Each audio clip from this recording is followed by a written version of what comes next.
Baik, teman-teman mahasiswa yang Bapak kenalkan, untuk sekarang kita akan mempelajari berkaitan dengan mata kuliah kita, yaitu ilmu pendidikan Islam. Jadi ini mata kuliah wajib yang diikuti oleh mahasiswa pendidikan agama Islam. Baik, sebelumnya Bapak akan mengabsen dulu untuk kuliah ini. Satu ya, Bapak absen. Ari, Agus, Dir, Denny, Rensi, Dir, Alivia, Dir, Reja, Dir, Yogi, Dir, Ridwan, Iman. Ada Iman? Tidak ada ya? Alivia, Hadir, Wiwin, Muhammad, Ivaldi, tidak ada? Reres, ada ya? Reza, oke. Aditya, hadir. Yogi, hadir. Baik, 1, 2, 3, ya. Baik, saja ya. Nah, sekarang untuk ilmu pendidikan Islam. Sebelum lanjut ke materi yang lebih jauh lagi, kita kaji dulu apa itu ilmu, apa itu pendidikan, dan apa itu Islam. Nah, kalau di dalam struktur pengetahuan ataupun dalam filsafat ilmu ini, jadi ilmu itu adalah bagian dari pengetahuan manusia. Jadi pengetahuan manusia itu yang pertama ada yang disebut dengan sains, kemudian yang kedua ada yang disebut dengan filsafat, dan yang ketiga ada yang disebut dengan mistik. Kalau sains ini ukurannya adalah rasional, artinya hal-hal yang berkaitan dengan masuk akal. Kemudian kalau filsafat ini ukurannya adalah logika atau logis, artinya hal yang berkaitan sama masuk akal juga. Nah, kemudian kalau mistik itu kaitannya dengan masalah hati atau rasa. Ya. Ini, jadi ilmu itu kalau diturunkan sebagai daripada pengetahuan manusia. Nah, kalau dalam sains ini kan biasanya berdasarkan daripada empiris ataupun berdasarkan dari pengalaman yang telah dilakukan. Gitu. Kalau rasanya gula, rasanya apa? Manis. Kenapa bisa dikatakan manis? Karena sudah merasakan. Karena sudah merasakan. Ada yang mengatakan gula itu pahit? Gak ada ya? Semua orang sepakat yang namanya gula itu pasti manis. Garam? Itu sudah menjadi kepastian ya. Jadi kalau misalkan kita berbicara mengenai pengetahuan, ini ukurannya adalah sains. Kalau saintis, empiris itu berarti yang sudah dilaksanakan atau berdasarkan pengalaman. Tadi kan gula rasanya manis. Filsafat ini biasanya dengan pemikiran manusia, ya, atau ukurannya adalah logis, masuk di akal. Karena kita mengenal ada istilah filsafat hukum, ada filsafat pendidikan Islam, ada filsafat ekonomi, ada filsafat dan seterusnya, banyak berkaitan dengan filsafat.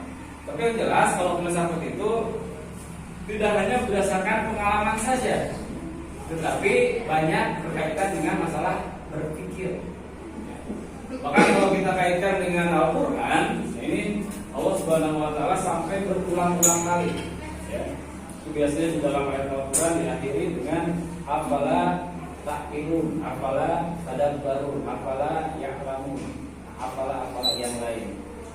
Ini sindiran Allah kepada manusia agar menggunakan akal pikirannya untuk berpikir. Makanya di dalam filsafat ini banyak hal yang bisa diambil ataupun sumber daripada ilmu pengetahuan itu biasanya di dalam berpikir. Ya. Kemudian yang terakhir, ini mistik. Jenis pengetahuan manusia ini yang sekarang sedang viral ya, sedang ramai ini sulap merah. Ya. Ini kan hal-hal yang istilahnya memang ada, cuma tidak bisa dibuktikan secara konkret, secara nyata. Ya, dibuktikan secara nyata. Contoh, pelet, ya, atau debus. Ada orang yang pelet? Ada kan? Cuma kita rasional tidak bisa dibuktikan. Jadi itu hanya bisa dirasakan. Ada orang yang jelek banget gitu, tapi istrinya cantik gitu kan? Seperti itu. Nah itu biasa-biasa we, tapi benar-benar teh kalau kan bisa jadi ada sesuatu. Kami agama masuk ke mana nih? Agama ke sains, filsafat, atau ke mistik? Ketiga-tiganya. Ke sains, agama ya. Bisa ke sains? Ya. Tadi salat subuh. Berapa rakaat? 2. Kenapa 2 rakaat? Kenapa 2 rakaat? Disuruh. Itu tidak rasional. Mistik gitu ya. Dirasakan. Puasa, kenapa pada bulan Ramadan saja kita puasa? Ya. Atau puasa itu kenapa dari mulai terbit fajar sampai terbenam matahari? Ya. Sekali-kali kalian puasanya sampai jam 12 malam misalkan, ya. Ataupun puasa deh terus-terusan nggak makan nggak minum gitu. Nah ini agama. Difilsafatkan bisa agama? Bisa nggak? Tidak bisa, karena akan kacau ya. Kalau agama itu, nah ini maksudnya di dalam mistik atau jalur-jalur hati, rasa. Kita tidak bisa merasionalkan dalam peribadatan kita ataupun dalam ibadah itu rasional, tapi dengan keyakinan. Gitu. Mengapa orang menunaikan ibadah haji ke Mekah? Terus ditentukan lagi waktunya pada bulan Zulhijjah. Kan lagi ramai-ramainya tuh. Terus kali-kali kalian ganti misalkan naik hajinya ke Ancol, Pangandaran misalnya. Kan biar lain enggak gitu waktunya. Kalau di sana kan berada besar. Nah itu agama tidak bisa dirasionalkan, tidak bisa difilsafatkan, tapi harus diyakini. Ya. Tadi contoh ada masalah mistik ini pelet, debus atau santet, ya. Kan ada orang yang disantet, ada orang yang tidak kebal gitu, ya. Ini kan mistik. Ya. Ini berkaitan dengan pengetahuan manusia. Aja bisa berani. Tenangnya tuh. Ya. Itu kan ada 2 pilihan. Bisa gagal.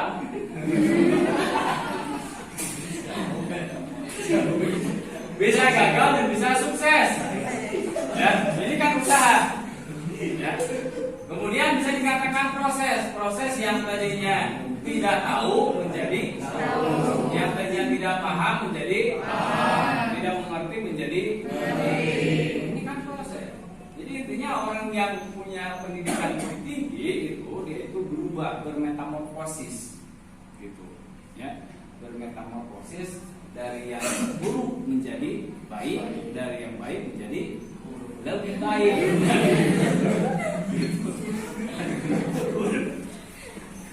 Ini ya, ini berkaitan dengan pendidikan. Sebetulnya banyak. Ada yang mengatakan bahwa pendidikan itu adalah usaha yang sadar yang dilakukan oleh orang dewasa. Ya. Jadi antara pendidik dengan peserta didik, guru dengan murid. Ya. Kalau di pesantren ada kiai dengan santri. Ini kan ada proses. Walaupun tadi metode, kemudian kurikulum, kemudian metode kurikulum sapras. Ya.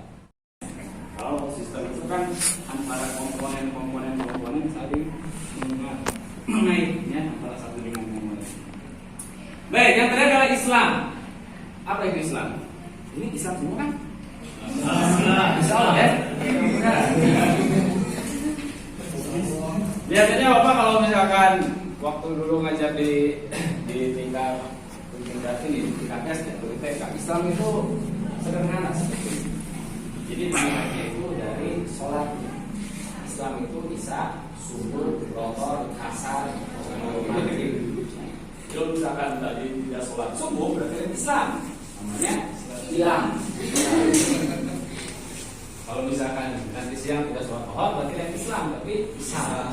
Islam hasil. Nah itu sederhananya. Tapi kayak kalau kita mahasiswa memahami Islam itu seperti itu, bukan ya? Jadi Islam itu adalah agama. Nah kalau kemudian daripada agama itu sendiri kan A itu artinya tidak, agama kacau. Jadi tidak kacau. Nah pertanyaannya ini, kenapa sekarang banyak orang yang beragama justru hidupnya teh kacau, hidupnya teh tidak terarah, tidak teratur, bahkan jauh daripada nilai-nilai ajaran agama. Kenapa itu seperti itu? Karena faktor lingkungan. Oh, lingkungan bisa jadi. Karena pengetahuan ini apa? Pengetahuan Tentang agamanya. Ada lagi? Karena bukan Islam. Apa dia beragama Islam? Karena memahami agamanya tidak secara komprehensif. Tidak secara keseluruhan atau komprehensif, bisa jadi seperti itu. Ya. Jadi terkadang kita sering menyalahkan agamanya, itu Islam yang salah atau agama apa orangnya gitu ya, memahami agamanya. Teknis Pak yang salah. Yang namanya agama itu semuanya, kalau kata orang pluralisme itu tidak ada yang salah. Ya. Semua agama mengajarkan kebaikan, mencegah keburukan atau menghindari kejahatan seperti itu. Semua agama sepakat yang namanya orang baik pasti masuk surga, orang buruk pasti masuk neraka. Sepakat. Nah, bagi kita sebagai orang yang beragama khususnya orang Islam harusnya kita percaya bahwa Islam yang kita anut, yang kita pahami atau yang kita yakini ini benar-benar itu membawa kebahagiaan nanti di dunia dan di akhirat. Ya.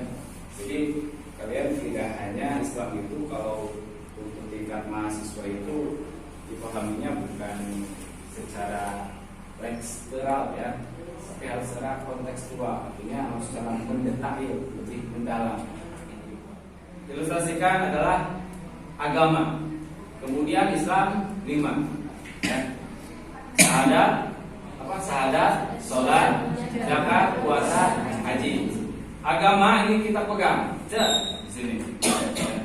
Orang tidak melaksanakan haji, mana? Oh iya. Nah, misalkan yang pegang kan? Tidak melaksanakan haji karena tidak mampu, belum siap lahir batin, belum siap ilmunya dan seterusnya. Masih bisa mampu, ini dipegang ini agama. Kemudian tidak melaksanakan puasa karena sakit atau di perjalanan, bisa juga mampu, dipegang ini agama. Kemudian kalau dia tidak zakat karena dia kismin atau sengsara atau belum bisa membayar zakat, bisa juga. Tapi kalau misalkan perbuatannya hilang, apa yang terjadi? Berarti agamanya hilang.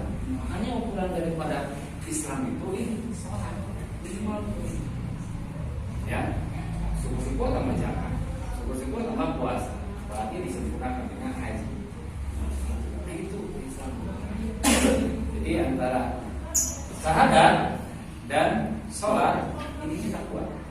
Ya, adapun nanti ditambah dengan haji, zakat ataupun menaikkan zakat, puasa dan haji itu kan untuk menyempurnakan keagamaan. Seperti itu.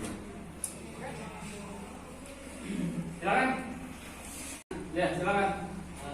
Bagaimana pandangan Bapak atau pendapat Bapak mengenai mayoritas siswa-siswi dari SMK maupun SMP ataupun SD itu agar ketertarikannya tinggi akan ilmu pendidikan agama Islam ini. Jadi kan banyak tuh sekarang banyak banget lah yang menyepelekan tentang ilmu agama. Ya. Bahkan ada yang dari SMK belum bisa ngaji gitu. Biasa. Jadi bagaimana pandangan Bapak agar tertarik, khususnya siswa dan siswi, ya tentu harus diberikan kesadaran dulu. Karena dalam tahapan pendidikan itu kan anak-anak, remaja, dan dewasa. Nah, kalau anak-anak itu harus dipaksakan. Jadi dipaksa itu untuk melakukan ritual keagamaan.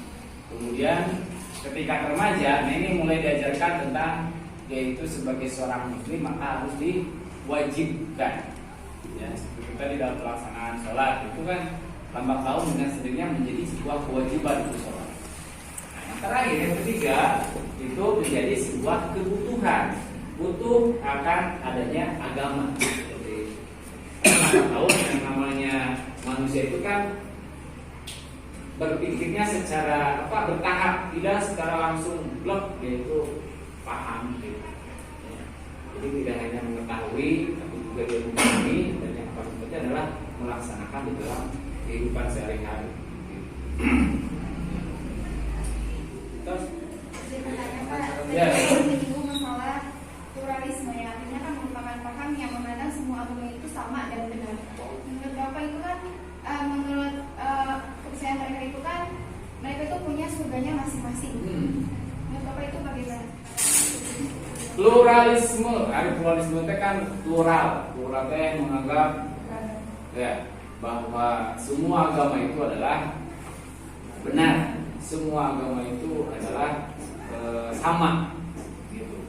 Tetapi bagi kita sebagai orang Islam, ya tentunya dengan perspektif yang berbeda, ketika menafsirkan adanya surga dan neraka, ya, ketika menafsirkan adanya orang baik di surga, orang jahat di neraka, itu kan ada keterangannya di dalam Al-Quran ataupun As-Sunnahnya masing-masing seperti itu. Dan masing-masing agama juga kan ada tuntunan, ada pedomannya. Itu dijadikan sebagai rujukan dalam menjalankan aktivitas keagamaan sehari-hari. Intinya kita yakin orang Kristen, orang Hindu, Buddha, mereka juga ada surga dan neraka. Itu juga sama, ada surga dan nerakanya gitu. Tapi tetap yang namanya agama itu pasti menuju kepada kebaikan, pada hal-hal yang makruh gitu. Tapi jangan sampai kita terjebak ketika memahami pluralisme di antara seagama kita, seakidah kita, ya kita fastabiqul khairat, berlomba-lomba di dalam kebaikan gitu. Tapi kalau memisahkan kita dengan antar agama yang lain, jangan sampai kita melemahkan agama yang kita yakini, ataupun kita tidak yakin, tidak percaya yang kita yakini agama Islam. Jadi harus proporsional ketika menempatkan ataupun ketika kita berdiskusi.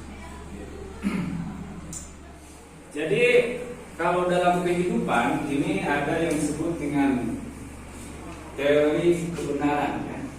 Ada kebenaran itu disebut dengan logika, kemudian etika, dan juga estetika.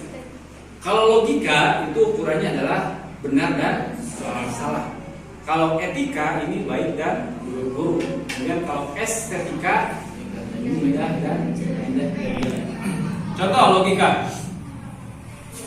1 tambah 1 berapa dia? 2. Kalau tidak 2? Hah? 11. Kalau tidak 2? Nah, iya. 11. 1 dengan 1 itu 2. Kalau tidak 2, salah. Kan itu benar dan salah. Ya, itu logika. Jadi logis.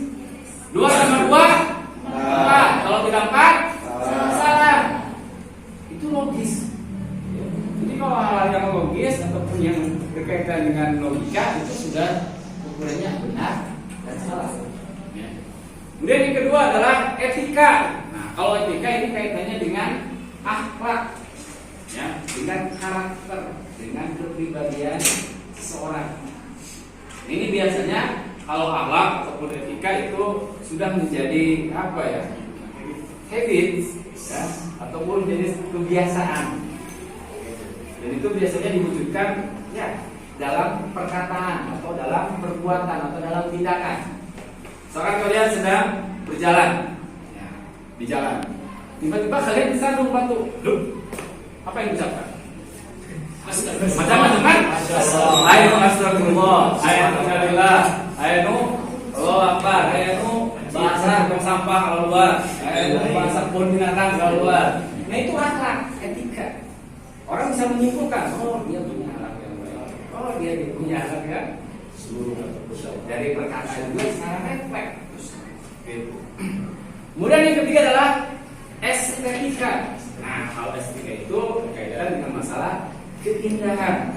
Ukurannya adalah indah dan jelek ini seni. Ya. Di sini ada yang ahli gitar atau ahli musik. Randy Pak. Nah misalkan tadi ya, itu ketika kita ahli gitar kita harus membedakan antara kunci A, kunci B, kunci C, kunci Inggris, kunci B. Itu kan harus, karena itu kan seni. Jadi jangan sampai antara lagu dengan musik itu nggak nyambung. Ya, itu estetika atau kesenian. Nah, ini ukurannya indah dan jelek. Ya.